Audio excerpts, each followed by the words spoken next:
தமிழ்நாட்டில் 3 புதிய மண்டல விரைவு போக்குவரத்து அமைப்பு வழித்தடங்களை அமைப்பதற்கான சாத்தியக்கூறு ஆய்வுகளை சென்னை மெட்ரோ ரயில் லிமிடெட் தொடங்கியுள்ளது.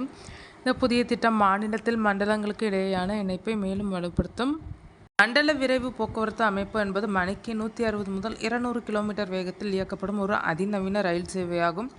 இது நகர்ப்புறங்களில் இருந்து நகர மையங்களுக்கு 30 முதல் 60 நிமிடங்களில் விரைவாக பயணிகளை ஏற்றிச் செல்லும் திறன் கொண்டது. இதன் மூலம் போக்குவரத்து நெரிசலை குறைப்பதே முக்கிய நோக்கம். தற்போது டெல்லி காசியாபாத் மீரட் RRTS வழித்தடத்தில் உள்ள டெல்லியில் உள்ள அசோக் நகரிலிருந்து மீரட் தெற்கு நிலையம் வரையிலான 55 கிலோமீட்டர் தூரம் மட்டுமே பயன்பாட்டில் உள்ளது. தமிழ்நாட்டில் RRTS திட்டங்கள் சென்னை மற்றும் கோயம்புத்தூர் நகரங்களை அதன் அருகிலுள்ள மண்டல மையங்களுடன் இணைக்கும் விதமாகும். ஒரே நேரத்தில் 3 சாத்தியக்கூறு ஆய்வுகளை CMRL தொடங்கியுள்ளது. இதற்கான ஆலோசகராக பாலாஜி ரயில் ரோட் சிஸ்டம் பிரைவேட் லிமிடெட் நிறுவனம் நியமிக்கப்பட்டுள்ளதாக CMRL தெரிவித்துள்ளது. இந்த ஆய்வு ரயில் பாதைகள் தரைமட்டத்தில் அமைக்கப்பட வேண்டுமா, எலிவேட்டட் முறையில் அமைக்கப்பட வேண்டுமா அல்லது சுரங்கப் பாதையில் அமைக்கப்பட வேண்டுமா என்பதை முடிவு செய்யும். அத்துடன் நிலம் தேவை, சுற்றுச்சூழல் சவால்கள் மற்றும் திட்டத்திற்கான செலவு போன்ற விவரங்களையும் தீர்மானிக்கும். இந்த ஆய்வு ஆகஸ்ட் 1ஆம் தேதி தொடங்கப்பட்டதாக CMRL அறிக்கையில் குறிப்பிடப்பட்டுள்ளது.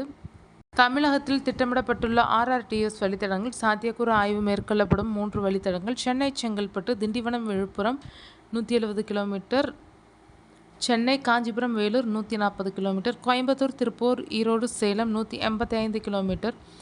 அதேபோல் சென்னை மெட்ரோ ரயிலில் இந்த மாதம் பயணிகளின் எண்ணிக்கை புதிய சாதனையை தொட்டுள்ளது. இந்த ஆண்டு ஜூலை மாதத்தில் சென்னை மெட்ரோ ரயிலில் பயணித்தவர்களின் எண்ணிக்கை முதன் முறையாக 1 கோடியை தாண்டியுள்ளது. ஜூலை 1 முதல் ஜூலை 31 வரை மொத்தம் 1,78,835 பயணிகள் பயணம் செய்துள்ளதாக அதிகாரப்பூர்வமான செய்திக்குறிப்பில் தெரிவிக்கப்பட்டுள்ளது.